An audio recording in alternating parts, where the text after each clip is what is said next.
Engage fluo injectors. Engaging fluo injectors. Fluo reactors at 80%, sir. Fluo containment field is destabilizing. Emergency fluo containment protocols now. All hands brace for impact. Brace for impact in 3, 2, 1.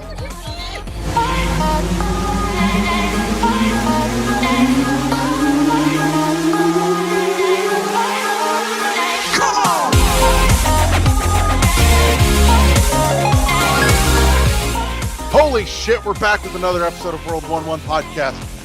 Real quick before we get started, a tease for the third half. This week we are talking about the anatomy of a sequel. That out of the way, quick note, you can and should subscribe to the show and share it with your friends, whether that's because you really liked what you heard this week and you think others should hear it, or you thought this was terrible and you want to make somebody else as miserable as you. That's entirely up to you. I'm not telling you how to live your life. I'm just saying this is what you should do. Why you do it is entirely your call. Also, in the show notes, you can find links to all of our socials, as well as our Discord, where you can come jump on and come chit-chat with us. Shout out to our awesome sponsor, Imaginary Authors. More about them just before the break. Choose your fighter! I am, as always, your host, Roll to the Wall. Joining me this week is my amazing wife, Zoe Giver. Sup? And off camera is the lovely Kathleen Jansen. Hello. And back on the camera for the first time in a goddamn dog's age is Eddie fucking V. Hello, everybody. I have kind of made my return. Guest appearance. I don't know. Hello, everybody. I've missed your face. Holy hell.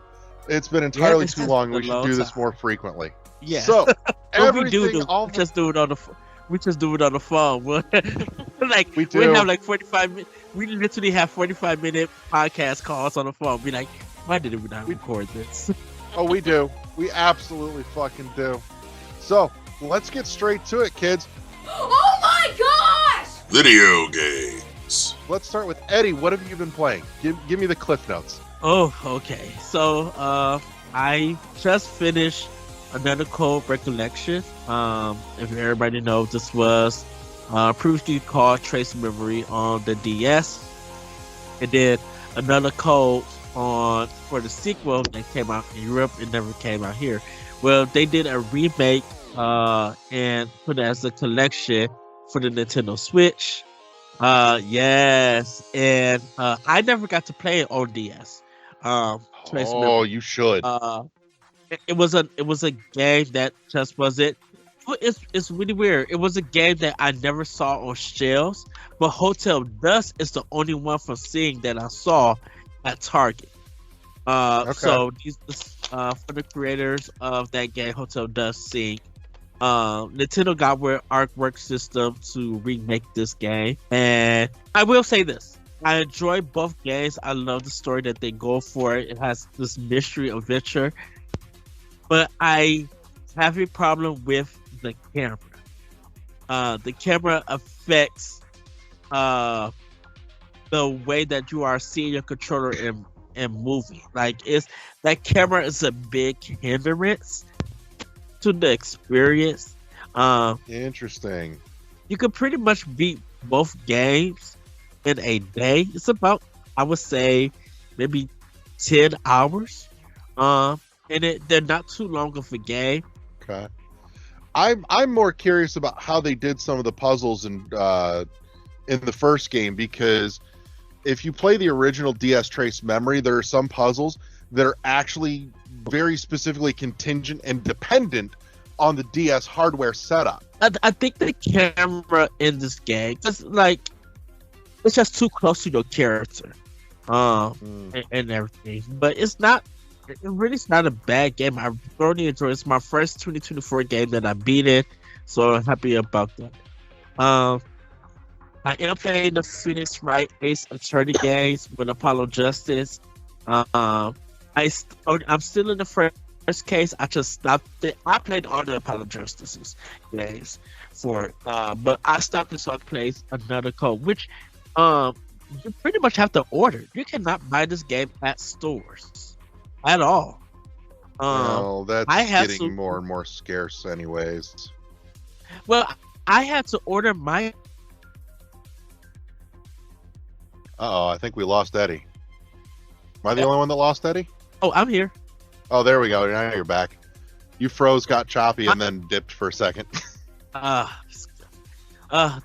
back to Skype. Uh-huh.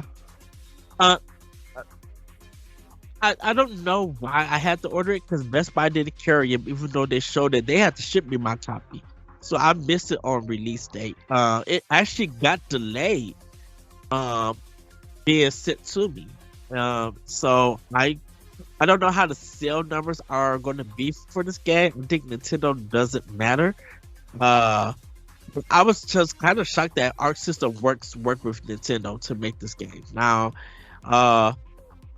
if this is going to be the case, I hope they do Hotel Dusk, Room 213, and a sequel, because that sequel didn't even come out, and that was the last game from Sing. So I would love to see that come out, and then hopefully Nintendo Artwork System has a relationship, and we get games like this coming out, not so much as remakes, but new mystery adventure games in that field. Yeah. Like, No, I'm cause with like, you. That's my jam.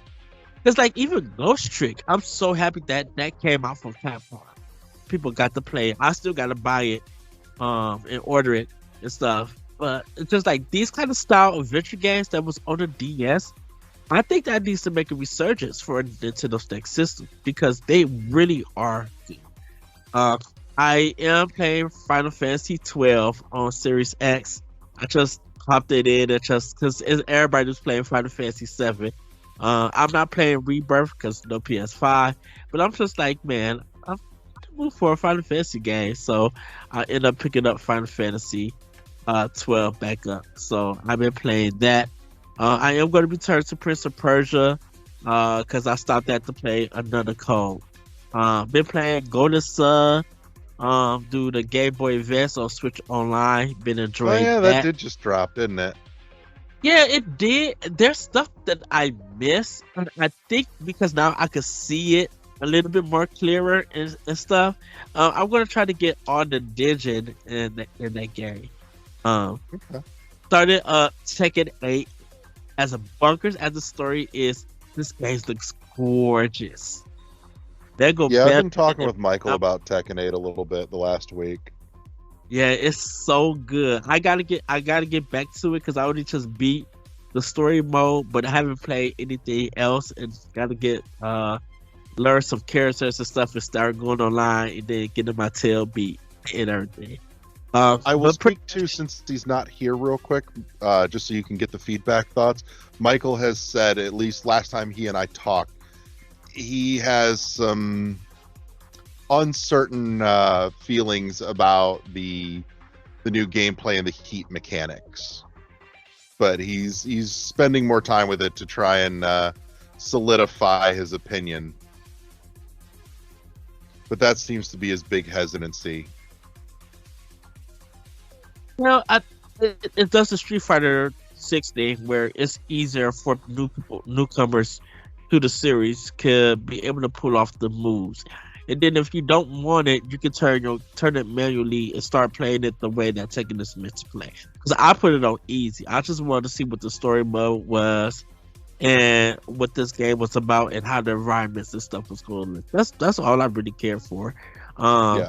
And now that I see everything, I got the story mode out the way, so now I could just literally play like the versus mode, learn the characters, and then with my tail kick online, or just have fun with people, and not take nothing serious about it or anything. Test people's skill, but I gotta say that they did it phenomenal. Soundtrack is superb.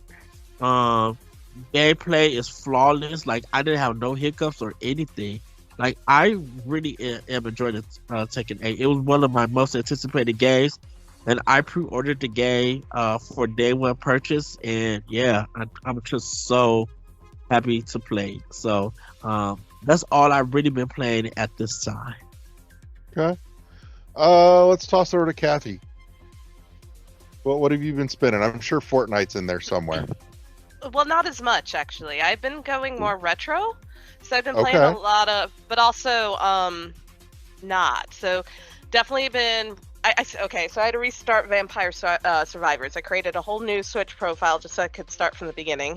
So that way I have 2 going. And loving it. I actually bought the DLC for it. So expanded it even more. I love those type of games, and it's great. Like before work, I just sit there, because I'm up early, so I usually play a couple of rounds and then go to work. Yeah, it's a fairly low effort game. Yeah. So. New DLC come out? Pardon? Did a new DLC come out?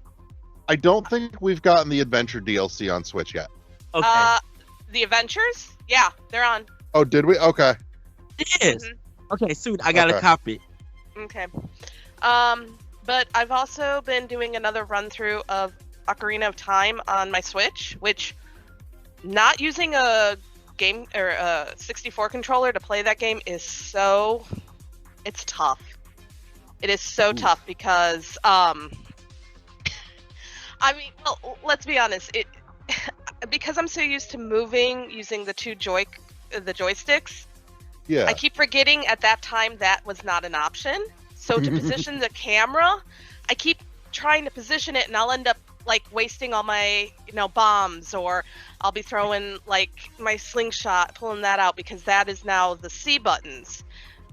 So I'll be in the middle of a battle, I'm trying to reposition, and oops. So I have to again, because I'm using my Pro controller. It's just so weird, but it's still fun and it's good to play, and the game is still holding up like it has in the past. So yeah, I mean, how's the emulation as far as how it runs? Because I know that there was a lot of fuss when that first hit. I haven't noticed anything, but then again, I don't usually notice stuff like that. I'm just enjoying the story again, and I'm at the well, I don't know if it's a halfway point, but I'm at the Forest Temple, so that's where I'm starting off getting the medallions. Yeah, it's roughly halfway. Yeah, so I think personally, I think it's good. But that's me. I'm always, I'm not the best judge of that. I just enjoy the game. And then, all right, I gotta ask, because I think the last time we talked was just before it was coming out. How's the Lego and the Rocket League mode in Fortnite? Lego mode? Mm-hmm. Okay, it's very much like Minecraft, but Legos. I've gotten bored with it. It's definitely more you want to play with other people. It's very boring to play by yourself. And unfortunately, I don't have a lot of people who like to jump in and play it. But it is cool. I mean, you get to build your own city. You get to go explore caves. It's a lot of farming, and that's to make items. You have to get a lot of materials, and then you have to know where the materials are, and then you have to know what strength level of equipment you need, and so it can be a little challenging until you get it figured out. But I mean, it's a beautiful world, and it's huge. You start off in one area, but there's so much to explore. You can see like mountains and deserts, and I wish I was more into it, but it's just not for me right now. I'll probably give it another try. That's okay. I was just curious. Yeah. So, then, what about Rocket League? Oh, Rocket League was fine, but now it's kind of boring. I'm actually enjoying the Music Festival, which is their version of Rock Band. That's probably been my favorite edition. Yeah, I saw they've got there's a new guitar controller out for that shit. Yeah. God, I don't need it because I just use my keyboard and I find it so much easier because it's just like typing. But yeah, because you can set up whatever keybinds to whatever notes. So I found the pattern that works for me, and I'm pretty okay with it. So, but it's exactly like, Guitar Hero, Rock Band, all that. Yeah. So it's a lot of fun. And anything else on your list? Oh, heck yeah. 2 more. And just like Eddie, I went back to Final Fantasy, except for me, I am playing Final Fantasy IV Remastered, the pixelated. Oh, the pixel. Remastered. Yeah. I saw somebody, I'm going to promote a YouTube channel, if you've heard of it. You Can Beat Video Games. I have not. No, I think I have. Maybe. He does retro games and shows you how to beat them, and he goes through full games. Like, I found him when I was looking up gameplay of Willow for the NES, which is one of my absolute favorites, and he had done it. And so since then, he's covered so many games, Super Nintendo, NES games. He goes through everything, shows you the shortcuts, shows you the long version of how to get through a game, and he posted a new video. He's going through Final Fantasy 2, because he's using the Super Nintendo one, but he's going through that, and I'm like, oh, I gotta play it again. And so I was like, okay, let me get it. And so started a new playthrough of that, and then the last one, and I just got it yesterday. I'm so excited. I got Donkey Kong 64 for our 64. So I know I got made fun of when I told somebody I got it, because they're like, that is the worst game. And I said, I don't care. I love bad games. Oh. I am a fan of the bad ones. I don't care. I love it. I think it was just kind of the peak of the collectathon games back in the day. And So it's a question of whether or not you mind the collectathons. Which I will be into it, and then I'll let it go. I never finished the game, but I loved it. But yeah, we got into a discussion about how I like really bad video games. Like, I even brought up how I actually am one of the probably the only person in this world that actually liked E.T. for the Atari. So, oh, that's a bold statement. I know, but I liked it. I thought it was fun. I liked the game. Yes, there were frustrating moments, but I actually liked the game. Yeah, so I like games that people think are the worst. I used to work with a dude at the video game shop ages ago that had a thing specifically for bad games. Like, he would seek out just like the worst B-movie-esque games you could find. Mm-hmm. And that's what he loved. So yeah, no, I'll try anything once. But yeah, no, it was great. We went to a retro game store and we found it. So got that for Valentine's Day from my hubby. Okay. So yeah. Nice. Yeah, but that's it. That's all. Like I said, I've been playing quite a bit of different things. All right, Zoe dear, you're up. All right. 1 second. My headphones are being done. You're coming through okay, at least. Okay. Then it's just using the microphone. Yep. Oh, I lost you again. It went bleep, bleep, bleep.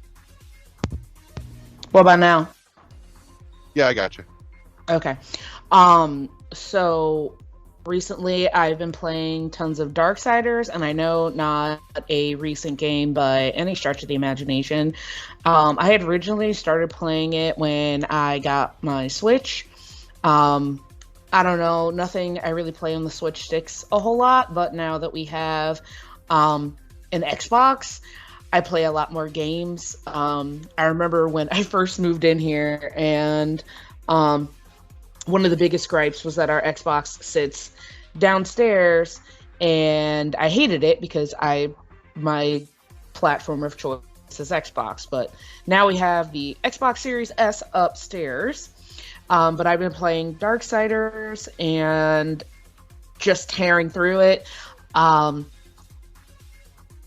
I'm not gonna lie, there have been some parts where I've had to like look up on a guide because some of the puzzles I'm just like, what the fuck am I supposed to be doing? I don't know. Where am I supposed to go? Because normally it does do a good job at putting like a waypoint on your little mini map somewhere, so like that's helpful, but I don't always know where I need to go, and so I've been doing that. But I love the story. I'm excited to play the next two. This is honestly the type of game that I enjoy and that I prefer, and no offense to the Switch, but you don't really get Darksiders type games on the Switch. Anyone The is being all the Darksiders are on Switch. I mean that like Nintendo puts out, and because of the hardware, it will never look like you can get it on an Xbox. Hence why Xbox is my platform of choice, because things like Darksiders usually are my type of game of choice. Like, I'm that person that wants to play Darksiders.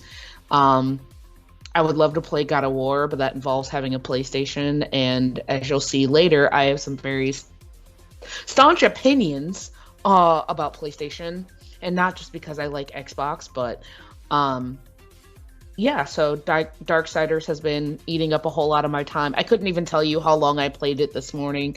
Like I woke up at like 8 a.m. and I was sitting on my phone till about 1. I was sitting on my phone for a bit, and then played some Darksiders. I took a break to eat, and maybe watched like a half-hour show, and then I was right back playing the game. I am on the like 4th chosen in the game, so after I defeat this one, I get to go after the big bad, and I haven't even been playing the game that long. Granted, I don't play every day, but I maybe started a couple of weeks ago. Maybe about 2 weeks ago. You've been at it. Yeah. The 360 version or the 361. War Master version? 360 version. It was on Okay. Game Pass, and so we just downloaded all 3 of them so I could play them. And like, Okay. part of me is just worried because I'm just like, there's 4 horsemen, and so I'm like, did they get to 3 and then the game didn't do well, so there's not another one? Does it wrap up the story once we get to the 3rd one? No one tell me The anything. company 'cause I doesn't really No one exist tells me anymore. anything. Tell me nothing. Why would I tell you anything? I don't even know. Don't I tell me. won't tell you story Whether- sides, but the business side is that the company doesn't really exist anymore. Well, the See, Fire Games. then you ruined it. I said don't tell me anything because part of me wanted to just get to it and find out when I got there, like, does it wrap up or like did it just stop? Because my brain, if I know it's just going to end on a cliffhanger, I'm less likely to play it because I will get no closure from playing this game. It's like when my ex was like, hey, let's watch Firefly, without telling me there was only 1 season of fucking Firefly. And so I was like, oh man, we finished the season, let's go. And he's just like, that's it. And I'm like, what the fuck?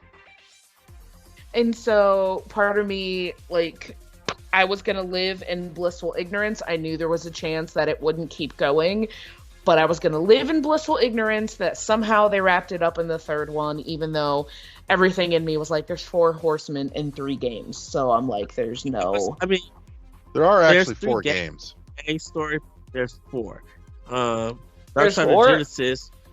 Yeah, Darkside of Genesis is kind of takes place before the whole series starts, in a sense. So, Okay. like, It also plays So- very differently. So Yeah. which 3 horsemen do? Because I'm like, this one is war. I'm assuming. What's Death the is next? the second one. Ooh. What about the 3rd one? Nick Fury is the Fury. Fury. Ooh. Okay. Okay. And all the horsemen all play differently as well too. Well, no, Yeah. I would expect that like So- death is not going to be like war is. War is very like, you know, I mean, look Michael's at him. description of Death was that he was very much a glass cannon. And I could kind of see War and Fury playing together, just given what the Horsemen are. I could see them playing similarly, but I could also understand, you know, slight differences because I'm like, War is more strategic. You got to use your brain, but in Fury, just like blind Fury is just all aggression. And so like, but I could definitely see similarities. But I'm mad that like, what is it? The like Plague one? It's not called Plague, but I don't remember what the 4th horseman is, and I feel bad. None of you mythology people come at me. Pestilence. There you go. I'm like, I knew it was the one that had like disease or whatever, you know. Pestilence, yeah. And I'm like, I'm mad that we never get to that. It was honestly one of the best. Okay, I'm going to make a Supernatural reference, and I'm not one of those people that's like diehard Supernatural. I stopped at season 10. I want to go back and finish it, but I'm just like, I needed a break. But one of the coolest things they ever did was bring out the 4 horsemen. And so you got to see how these, you know, different 4 operated, and it was honestly kind of great, especially when you got to Pestilence. I think you'll dig Fury too, because Fury is actually a chick. So it's Oh, not all man. dude horsemen, yeah. So, yeah, that's a thing. Yeah. When I Be searched ready it for the up, game. so Be ready I'm like, for the I went and looked it up, and I was like, who are the, because I can, and I'm on a computer. I looked up, like, what are the 4 horsemen of the apocalypse, and surprisingly, it's death, famine, war, and conquest. Mhm. And Well, so and I'm it just depends like- on like which mythos that you're in. right, and so I'm just like, it's interesting that like some of these get 'Cause, like switched Good out. Omens played with that a little bit too. Yeah, because I'm like, I've seen Pestilence, and like, I know what that looks like, but I've also seen one that was famine. I think Supernatural went the famine route, because I could have swore there's a scene, and you just see these people that are just like, starved essentially to death. So like, they're people, but like super thin, nothing, and like, I think it was I forgot where it was, but it was like they all kind of just starved simultaneously. And so they were just like sitting there in like whatever position they were in. And I thought that was pretty cool. And so, yeah, it's one of the other reasons I wanted to play this game. I'm like, I like things that play on mythology. It's one of the reasons I liked God of War, because there are so many ways, and depending on what you're talking about, different myths and things like that, you can go a lot of different routes with it. So it definitely is something that I'm enjoying playing, and I can't wait to roll credits on it. Not because I want it to end, but like, it's a good game.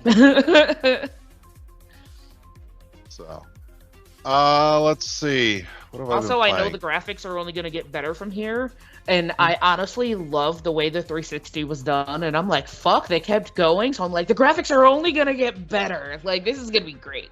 But anywho, that was my last tidbit. Okay. What have I been playing? Let's see. I recracked open Prime Remaster this week. Just something to piddle with. And but the one that's had the meat of my attention has actually been SSX World Tour from the 360. So we're both back on the fucking 360 train apparently. And I've ripped through most of it this week. I've got like two sections left, and then I'll have the campaign wrapped up. The second to last section that I'm in is Africa, because the Kilimanjaro drop is one of my fucking favorites, because you're not actually like riding down the mountain. You drop and you're shredding through the inside of Kilimanjaro, and it's just so goddamn cool because it's all pitch black, and the equipment that you need to get through the deadly descent is a headlamp, and so you actually have to mind very specifically which direction your character is facing so that you have the light showing so that you can see ahead of you. But I love SSX, and I miss the series, and I know we've talked about it at length for ages over the years, but I will say though, playing it, I do think I'm probably going to crack out SSX 3 again after I finish this, because 3 was still my fucking favorite. That big, giant, cohesive three-peak mountain was just awesome. That's where the meat of my attention has been for this week. Trying to think if I've been putts. I dinked a tiny bit more with Control, but not much. I'm still trying to get my head around Control. For some reason, it's not clicking with me the way that I want it to, or the way that it should, or both. But I'll get there. So this is the It thing interests with- me, and I want to. I need to get it to click, and it's not This is the doing thing that yet. This is the thing with Control. You're supposed to play it like it's Contra, in a sense. Mm. Because the Okay, thing about it is, there's an interesting take. because the thing about it is that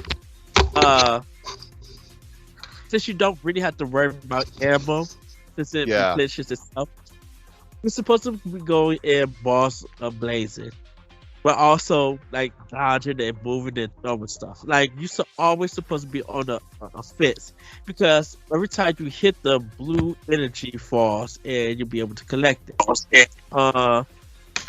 For me, Once I got the shotgun, it's straight Contra right there. And all you really have, because the thing about it is, it takes so much, and if you time your shots right and everything, you can finish battles and stuff. So you know, once you get the shield and once you get all these other pieces, you're supposed to be on the offense, but still trying to be on the defense and stuff. I know the battles against the bosses are going to take a while, but when you are in fights, you're supposed to be kind of just on the offense. And once you go in with that mentality, you be like, okay, I got it. Now I know how to do these battles and stuff. Right. I will say the opening section of Control reminds me in very specific ways of Super Hot, actually. The whole head trip, a lot of the brutal architecture, it has a certain Super Hot feel to it that I dig. Oh, and I'm closing in on the end of the Halo Anniversary Edition as well, out of the Master Chief Collection. So, but I think I may have actually hit a glitch and got myself soft locked. I may have to reboot it. You mean Sergeant Halo dude? Yeah, basically. So, who doesn't love a little Sergeant Halo dude? Speaking of, I'm really curious to actually see the new season of Halo. I didn't think the first one was as bad as everybody made it out to be, but I didn't go into it expecting to get a carbon copy of the game's story, because I knew that they wanted to, tell their own take on it. And I, like Wes and I talked about last week, I was interested, and I think they did a good job with it. It definitely invoked a lot of feeling. Just granted, a lot of the feeling that it invoked was a lot of ick feeling because of Halsey and Cortana, and I think that was a big sticking point for me until the end, was their take on Cortana, and that she was very much loyal to Halsey until the very end, and knowing that Halsey was as scuzzy of a character as she is, that made it a very gross character. And so you have this dichotomous feeling of, I've played these games and the character that I know as Cortana is not that, conflicting with their portrayal of, but I think that's part of what made it so fucking effective. Mm-hmm. So I'm real curious to see where they go in season 2. I think my biggest complaint with season 1 was that the whole story with the kid and John's buddy on the fucking pirate station colony just went fucking nowhere, and they spent so much time on it. I have the and it amounted to nothing. I have the Blu-ray of the whole show, so I need to just finish watching it, which I'm already enjoying. I'm like, this is really good. I like that with their own. No, there's a lot of good stuff to enjoy. Yeah, no, Okay. Go ahead, Zoe. Oh, I was gonna say, honestly, my biggest issue with the show was something very, very small, and it was seeing Master Chief's face, because the whole game, you never do, and I always kind of like that. And I get it, it'd be really hard to do a show where the actor never gets any screen time, and I get it. I mean, it was the whole reason, in the third Spider-Man movie, you saw so much of Topher Grace's face, and I understand that. But at the same time, I'm just like, it's so much part of the character, the fact that you can't see their face. I'm like, and granted, it'd be like watching a Metroid movie, and I mean, don't get me wrong, obviously you see Samus out of her suit and she takes her, helmet off. It has happened, but not as often as Master Chief was out of his helmet, in the show. And so I get it, but that was honestly my biggest gripe with the show. Small story things, but much like Raw, I knew that they weren't going to stick 100% to the original story, because you can't just pump out the same shit. You can't just, if you've seen an origin, or an origin is so just, tied, no one wants, well, I can't say no one wants, because there are some people that want to see the original story just played out live action, but I'm like, I liked the slight change. It was like me going in to see like Tom Holland's Spider-Man or the newer Star Trek films. Like, I know how the story's supposed to go, but changing it up it honestly brings something new, and so I liked it. Yeah. So, but that's where that's at. I mean, we'll get to start it. We got to fire up Paramount again for the game tonight, anyways. So, but. And Eddie, if you didn't see too, you don't even have to dig out your Blu-rays. They put the entire first season of Halo on YouTube for free. Oh, I mean, I like to be able to watch it in my own space and not worry about stuff. So definitely when season 2 come out on Blu-ray, I'm gonna buy it. I'm still a physical media, everybody. That's just the way Amen to that. So just because I have no idea when this is going to be posted, when Raw mentioned the game is today, we're currently filming it on Super Bowl Sunday. So I have no idea. This is going up on Friday. Oh, okay. Like, I have no idea when this is getting posted, so the game that he's mentioning is the Super Bowl. Yeah, we got to see. We've got to watch the media square off with Taylor Swift tonight. Oh, it's going to be epic. I mean, between that and Usher, I'm gonna go into tonight's game fairly excited. So I will be keeping a record of how many times they pan over to her, though. Like, I'm not kidding. I'm going to count, just so I can be like, oh my god, they panned to her this many times, and it was ridiculous. Because, like I said, they're gonna be talking about a play, and have the camera on Taylor for no reason. It's gonna happen. Absolutely. But all right, well, let's wrap this up and take a moment to shout out our awesome sponsor, Imaginary Authors, helping you up your scent game with fragrances for guys, gals, and non-binary pals. Also available in perfumed candles and soaps now, which are absolutely fantastic. I mentioned I actually just climbed out of the shower before we got on to record, and I got all squeaky clean and smelling nice with my City on Fire soap. Leaves me feeling just wonderful. Like the clean is top notch. Super excited to check out their new one. It's a glacial one. I'm blanking on the name now, and I feel terrible, but I've looked at this and went, yep, I'm gonna order me a sample of that and check that one out too. Well, while you're looking up what that sample is called, can confirm they're awesome. And for different genders, I personally like how their waffle cone one smells on me. And with a waffle cone version 2 is out. And I definitely like the City on Fire on Raw. Like, anytime he puts it on, like, it has 2 different effects on me depending on my mood. Either it's very calming or it does other things. And like, he'll put it on, I won't know that he did it, but he'll walk by and I'm just like, you did a thing over there, and I can smell it. So yeah, no, definitely worth the buy. I feel like you do that on purpose sometimes, just to fuck with me. Maybe. The Language of Glaciers is their new one, featuring white pine, lilac, and virgin snowfall. And apparently their first batch of pre-orders is already sold out, and they will be restocking in March.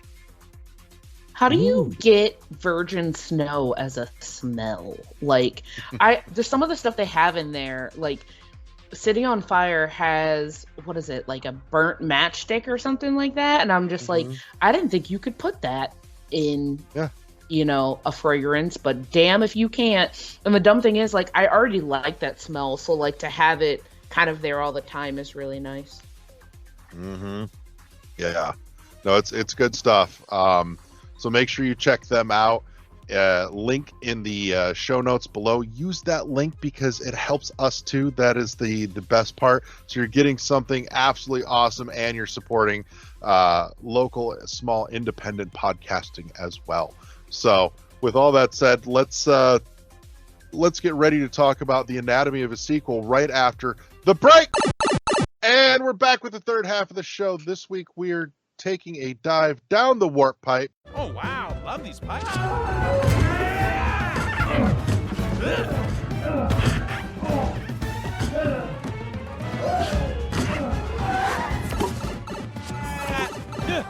And looking at what makes what makes a perfect sequel. What are the sequel do's and don'ts?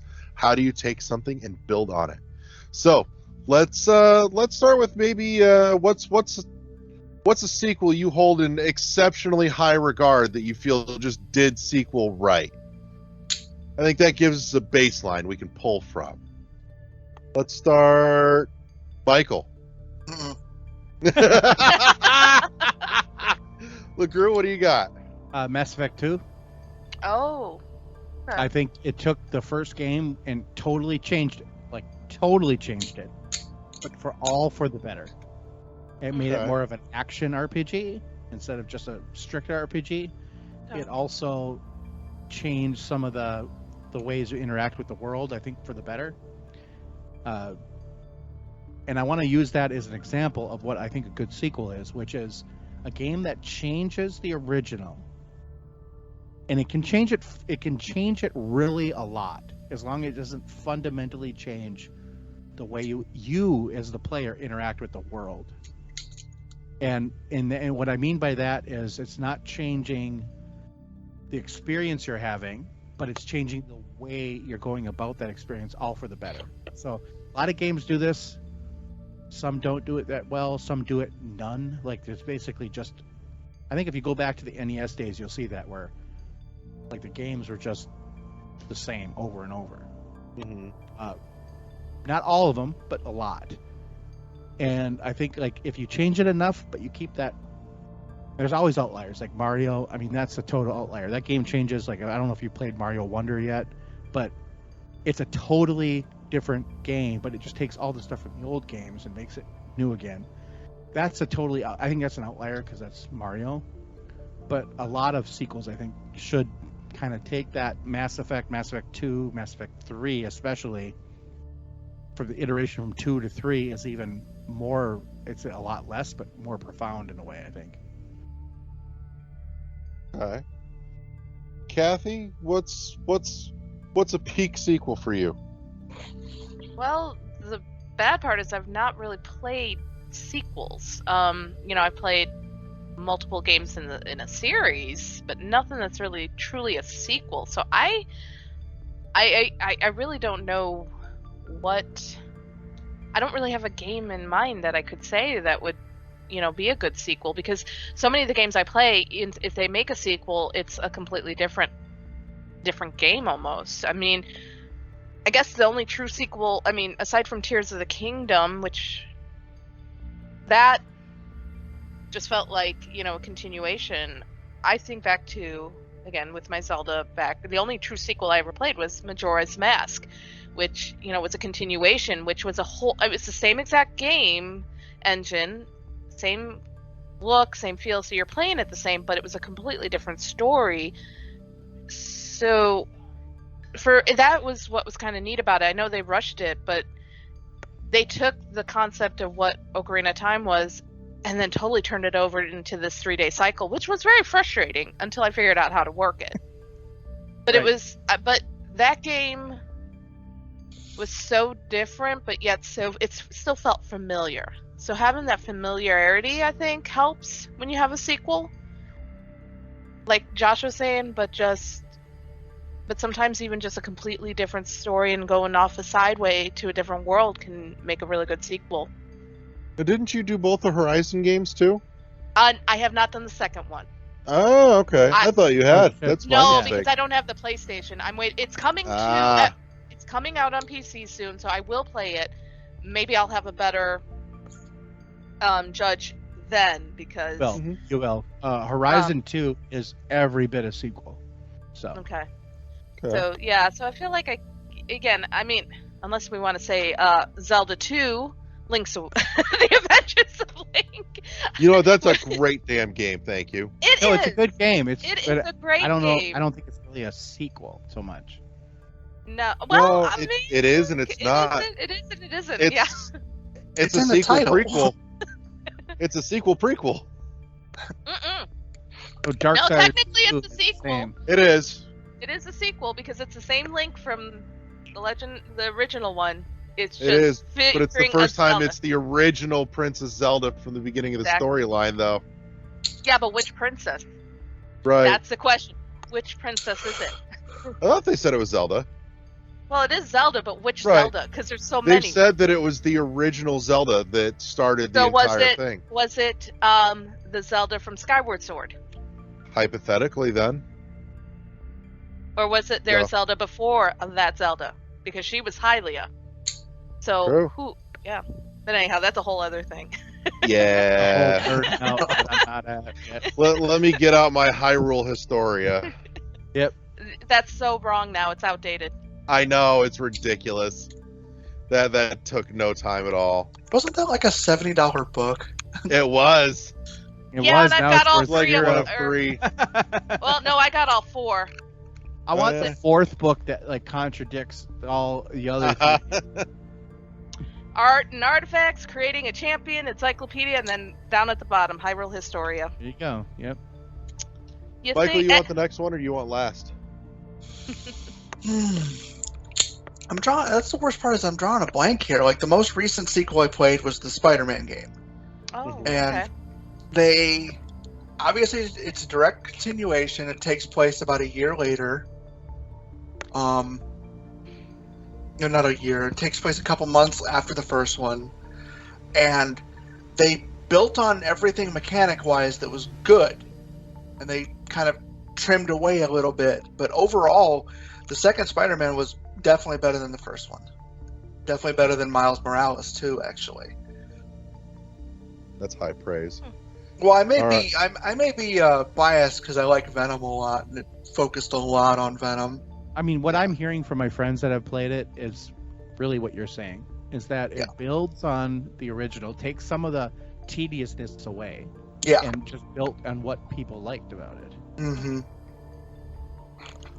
So, go. No, go ahead. I was just gonna say sequel that I would hoist up as peak sequeling. It's Mario 3. Mm. Yeah. Mario 3 is peak sequeling.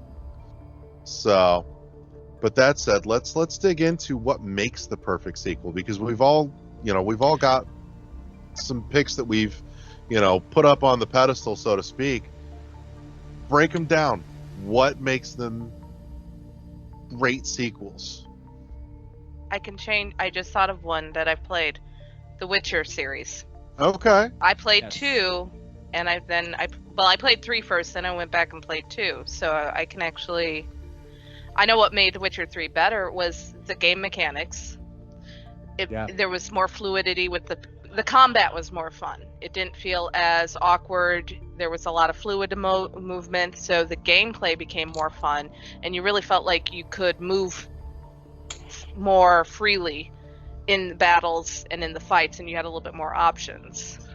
Aren't the first 2 of those the Witcher games? Aren't they like isometric overhead? The first one was. The first one. Yeah. The second one was more in the style of The Witcher 3, but it was more linear, and it was open world, but it was more linear. You followed kind of a set path, whereas The Witcher 3 became this huge open world. You can go wherever. Mm-hmm. So, and that's another thing. They made it this really open, livable world, and that's why I almost like it better than like Skyrim, because there were people everywhere. It felt like a real, compared to you went from linearity in Witcher 2 to Witcher 3, you really had more freedom to do whatever you wanted and drive the story in the way you wanted to. Yes, you had the end goal of finding Ciri, but there were so many branching paths, so many different ways to go about getting to that point. And there were times where you could miss whole sequences because you went a certain way. So you were never guaranteed to see everything. And I think that's what made it so much more fun. Whereas in the second game, yes, you had choices to make, but once you made that choice, you were kind of stuck there. In The Witcher 3, if you made a choice, you could kind of go. It just the choices were more spidering, I guess, as it was more of a web. Well, speaking of spidering and webs, Michael, Hmm. what sets Spider-Man 2 up as such a peak sequel? They just extrapolated on everything that was good about the first one. Like, they, there was a few. My biggest complaint is they took some of the gadgets away. Like, because there was a lot of gadgets in the first one. Literally, there was gadgets like you could be up during the stealth missions, you could be up on a line, throw this one gadget, and it would grab 3 enemies and stick them all to the wall at once. And that shit was a lot of fun. Yeah. They took stuff like that away to make the stealth missions a little more challenging. But as I said, overall, they extrapolated on everything that was good about the first couple, and kind of just made it better. Same thing with like Mega Man 2. Yeah. But like Mega Man 1 was very clunky. It was good. It was very clunky. Yes. And then 2 streamlined a lot of things, and they kept adding stuff as the games progressed, and that's not necessarily a good thing. Like, some of the weird shit they did later was just like, why? But, Devil May Cry is another good concept. Like, the second one was absolute garbage, but the third one took everything that was good about the first one and just added to it. It seems like the Devil May Cry series, every even-numbered one is kind of meh. It's got the Star Trek curse. Yeah. Yeah. Like, because the first one was great, the third one was fantastic, the fifth one was amazing. And I actually really liked the reboot. I understand why people of the fans of the genre hated it, but it's a good game. Well, we're gonna have to fight AMOC style time when I come up, because I believe Star Trek 3 was a great movie. Oh, Star Trek 3 was a great movie, but 4 was a great movie too, though.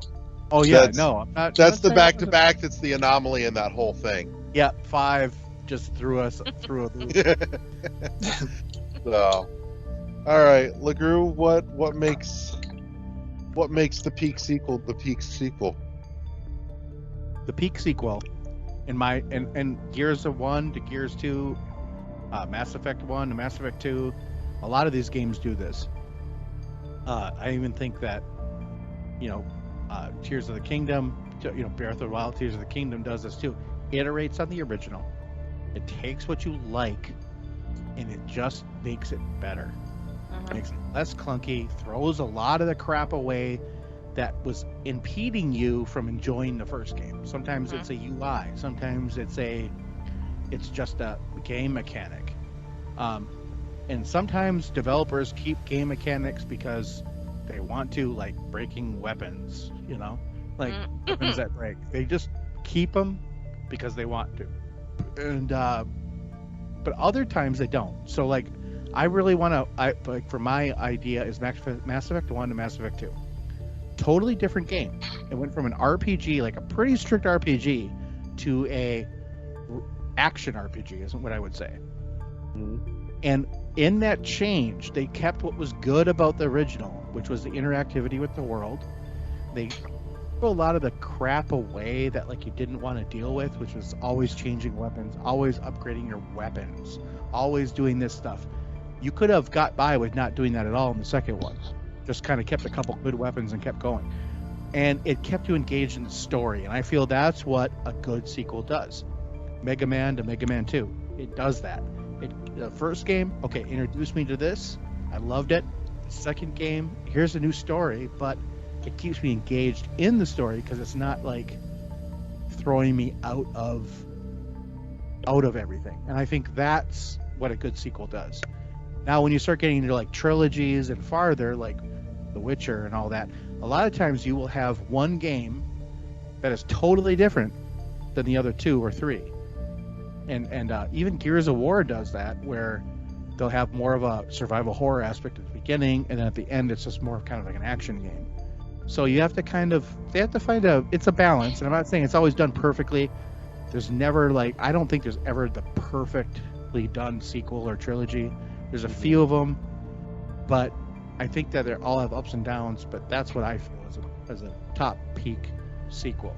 It iterates on the original, but keeps the balance and keeps you engaged in the story. So I'm gonna throw out real quick, peak sequel, and I think this has changed over time too, and it's become more important. Is that one thing a peak sequel has and will do is make it so that you can jump straight in there, even if you didn't play what came before. Right. Yeah. Dread did a really good job with that a couple of years ago, because here's a game that's so steeped in, what came before to set up its story, but it made sure that you had everything you needed to go in and not be lost, narratively at least. Not, to say nothing of the gameplay, which that's a series that you can almost always jump in almost anywhere, without having played anything in front of it. Beyond that, I think another big thing that's changed drastically over time is I feel like making sequels should have gotten easier, because it's so much easier to get the feedback from your player base on what went well and what didn't in your first game, that you should be taking that into account. And I think some of the best sequels do, but they temper it with the knowledge of you don't always want what you think you want, and trying to pull that apart from what people say they want is tough, but you at least have that feedback that you can play off of, versus, back in the day when it was, NES and Super and Genesis and everything else, we didn't have the internets to shout at developers and go, why in the hell did you do this? Or, oh my God, more of this, and it's hats off to anybody that was making great sequels back then without that kind of feedback, having to rely on and trust their gut that, they knew where they messed up, what to fine tune, and what to do differently the next time if they got the shot.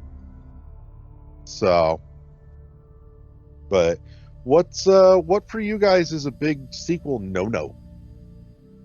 Like, you fire up a sequel, and what's the thing that you go, don't do this, don't. LeGrew, you chuckled. I guarantee chuckled. Something came right to mind, didn't chuckled, but I don't know if it's actually a no, or if it's just me because I'm not into it. Mm-hmm. But, and even though the game was great, I want to say Super Mario Brothers to Mario Brothers 2. Mm-hmm. When I fired up Mario Brothers 2, and I know that in the United States, that was different than Japan and all that. Yeah. But it was not what I was expecting. Right. It was a totally different game. Doesn't mean it was bad. Mm-hmm. And it really, it was basically a new game. And this is where my age is kind of showing, because back in those days, if a game was a sequel, we thought it was going to be the same game, just different, right? And so maybe we actually owe a game like Mario Brothers 2 kind of a, oh, you got me, okay? So now I'm in it again, and I'm learning this over. Mario games do this really well, and sometimes the 3D now, especially now, the 3D Mario games are different than the 2D Mario games, so I get it. But when that happened in the original, it was wow, it was totally mind-boggling to me that this game, from the original game to this game, was totally different. I got to play as different characters, I got to do different, and it was a big no-no to me at the time, even though I loved the game in the end. There's a few others I'm just not, one's not popping to head to my mind, where I'm I would never have done this, you know. Kathy, sequel no? I had sequels that retcon the original, and I'm thinking BioShock. the BioShock series with BioShock Infinite, and how it, and then like the DLC, how it completely tried to fit into where it tried to bring everything full circle back to Mm-hmm. how the events After. occurred Yeah. in BioShock. And not saying that and I think a lot of that is driven by the fans who do all the theories. So I think we see this in these games because the fans come up with all these theories about of how things have gone, and then you have fan-based media like novels that come out that take the story and expand on it, and then I feel like the developers then take that information sometimes and then overuse it to make it fit what the fans were theorizing about the games. So nothing wrong, not saying that those games weren't good, but it just kind of was like, wait, what? And it kind of throws you and almost makes the games like, it almost throws you to the point where you're just like, okay, I didn't see that coming. It came out of left field, and I'm just Right. And it just doesn't make sense. And it feels forced. Yeah. Michael, what do you think? Sequel no? When they take away something that people consider problematic from one, but then don't really replace it with something worthwhile. Good example of this is Soul Reaver to Soul Reaver 2. Yep. People complained that, the huge number of block puzzles and things like that from the first Soul Reaver. So they took away that almost entirely in the second one. But they didn't. The only thing they replaced it with was the already clunky combat. There's a lot more combat, but it's not fun. Like, it's not. It's tedious as hell. We replaced tedium with a different flavor of tedium. Yeah. Well, like, they even made it more generic, because in the first game, all combat, you had to be creative with how you killed them. You couldn't beat them to death. Like, you had to, like vampires, you're fighting vampires, so you had to walk them into sunlight or impale them, or et cetera, et cetera. Second game, you're fighting entirely humans, so now you just stick your hand into their chest and be done with it. But as I said, it got they took away like something, but didn't replace it with anything. Soul Reaver 2 was also really short. Like, it was an early, I want to say, PS2 game. It was. Yeah, I got that from my wife. Actually, it was funny because Melanie bought that for me the first year we were dating. Storyline wise, it was decent, but it's the one I replay the least. Mm-hmm. So, sequel no for me. Forced tutorial. Oh. Tutorial should be there, but my God, make it an option at this point. Because if I'm firing up a sequel, there's a good chance I played the first one, and if your game is so radically different that you need to force me into a tutorial, something probably went wrong before I even put the game in. Sure. I should have enough baseline knowledge if I played the first game to be able to hit the ground running and not need a tutorial here. So, skippable, like, forced tutorial, sequel fucking no. Just, get that shit out of here. So, alright, last round robin here, because we're probably coming up on time shortly. Pros and cons of making sequels today versus making sequels in yesteryear. LeGrew? Yeah, money. Money. And the amount of money people are putting out for these sequels. So we've gotten some really good feedback, especially in the last year or so, about how much these games are costing people. Yeah. And like Last of Us to Last of Us 1, for example, or Last of Us 1 to Last of Us 2. Like, we're talking about like $100 million game to like $400 million game. I mean, incredible amounts of money that they're spending. So in a way, I think we should actually anticipate more sequels. So like Horizon, I think we're going to get another Uncharted game really soon. We're getting another Spider-Man game for sure. Yeah. It actually kind of prohibits the creation of new IP in a way, especially with the quality of IP that people are expecting today. Mm-hmm.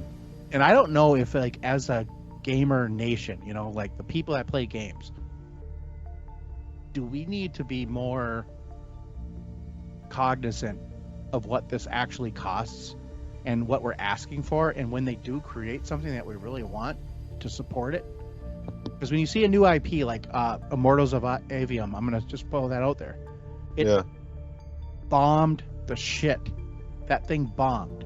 I mean, literally, probably cost EA $100 million that they lost. Yep. And that game is a great game, but it's not the spectacle. It's not the big overarching, you know, game that we want to see today. Mm-hmm. And so, like, like, what do we want? Like, do we want? Because I always hear that. I always hear, well, there's no new IP coming out. Well, whenever there is a new IP, nobody supports it. Yeah. So is that the real quagmire we're in now? You know. Mm-hmm. And I feel that's the problem. But that's just me. I think most of the successful new IPs are coming out of the indies and then getting picked up.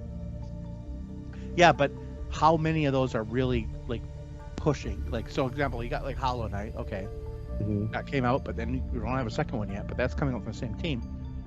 But what is coming out that like is new and is really getting picked up? There's nothing. Yeah. I could see Lies of P getting a follow-up, but that's not surprising. Of course. And that's a Korean-based game. Now, Control, for example, like, then you got teams like Remedy. I just want to throw Remedy out there. Like, they're doing Control 2 for $50 million. Yeah. So why can they create a sequel to a game and make it $50 million instead of $300 million? That is happening. So we need to really have that conversation. Like, not us, not the us, like the royal us. Mm-hmm. You know, the people that are in. Like, how are some teams creating sequels to games that are costing them half, 1/3, 1/5 of what it's costing these other? It's about risk. And these companies don't want to take the risk unless you're billion or trillion dollar corporations. You don't want to take that risk. Yeah. And you want to just do what it sells. That's why we're getting remakes. We're getting Dead Space remake. We're getting Resident Evil 4 remake.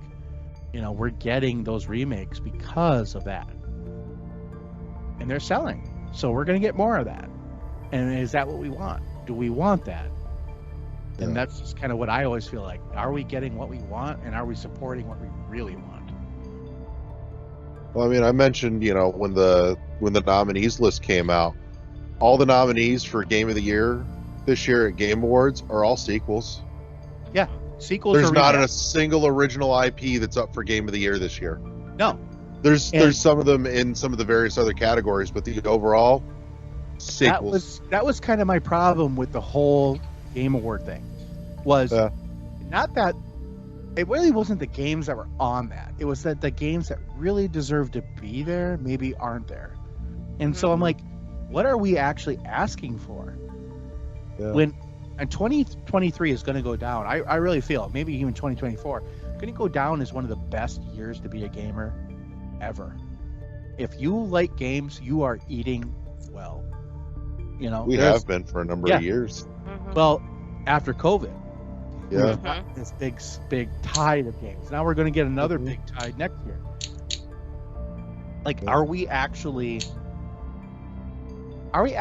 in? You know, that's where I think that I just want to say it, and I'll get heat for it. I won't, but the bubble we live in, like us four here, and then people who listen, we are these extreme group of people that are into the industry. We know what's happening, all that, and we really care about it.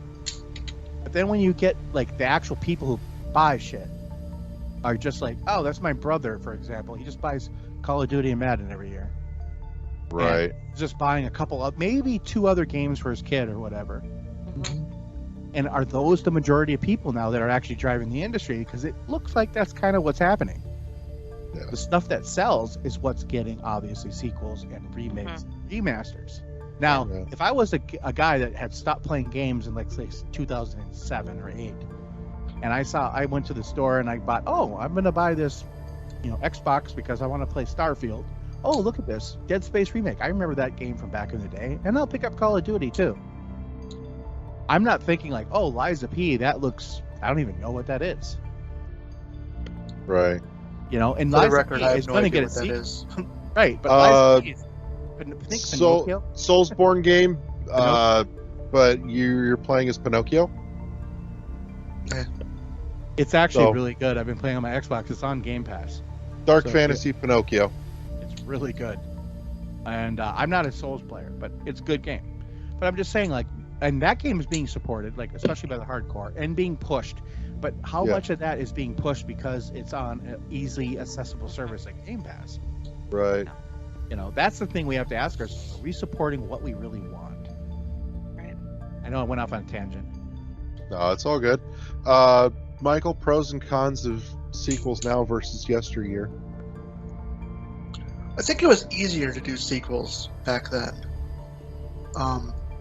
Because they had, the assets were a lot smaller, and they could just port it from, again, Mega Man. Very little changed. Mega Man's physical look didn't really change until he hit 16-bit.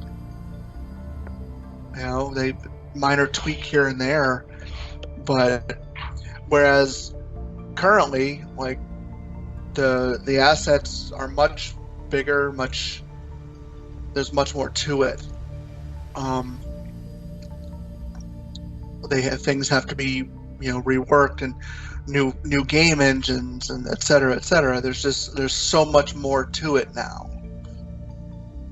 Right.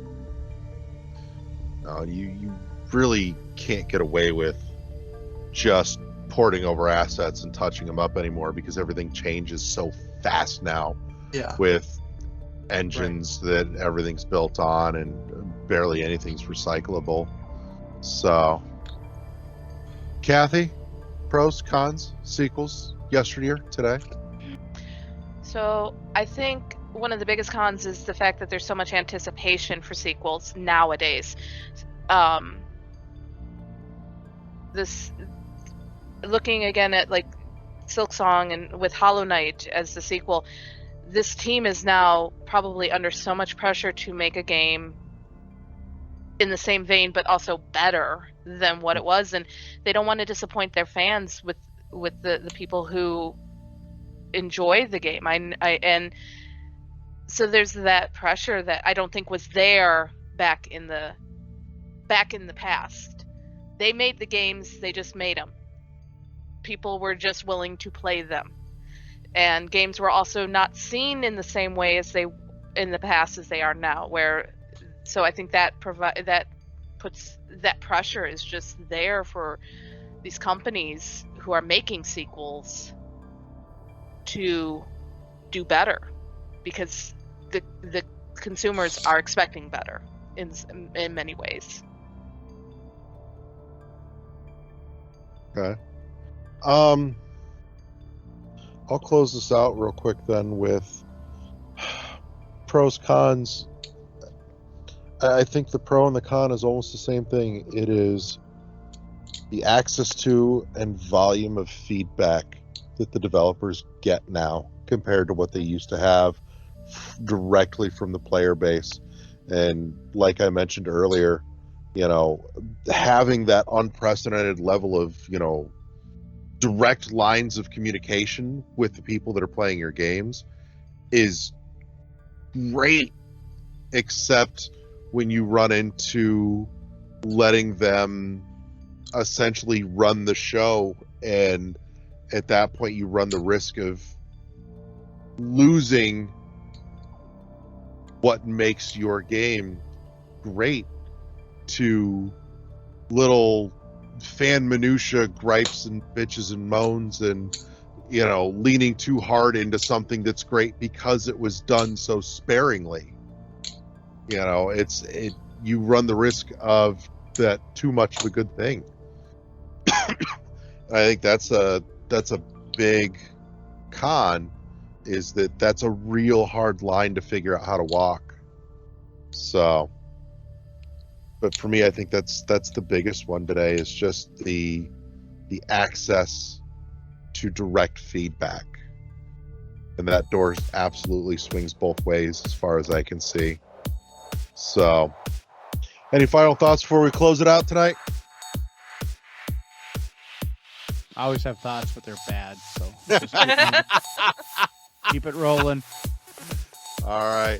Well, I want to say thank you to all my friends for coming and hanging out with me this week. Thank you to our awesome sponsor, Imaginary Authors. Make sure you check them out. Link in the show notes down below. Give their stuff a try. Samples everywhere for a couple of bucks for a little sample of something that even sounds remotely interesting. A couple bucks, try it out, take it for a spin, see what you think. And thank you to everyone for tuning in this week. And we'll see you all back here next week on the World 101 Podcast, powered by the World 101 Podcast Network. Press start to engage your mind. Say goodnight, everybody. Bye. Bye. Peace.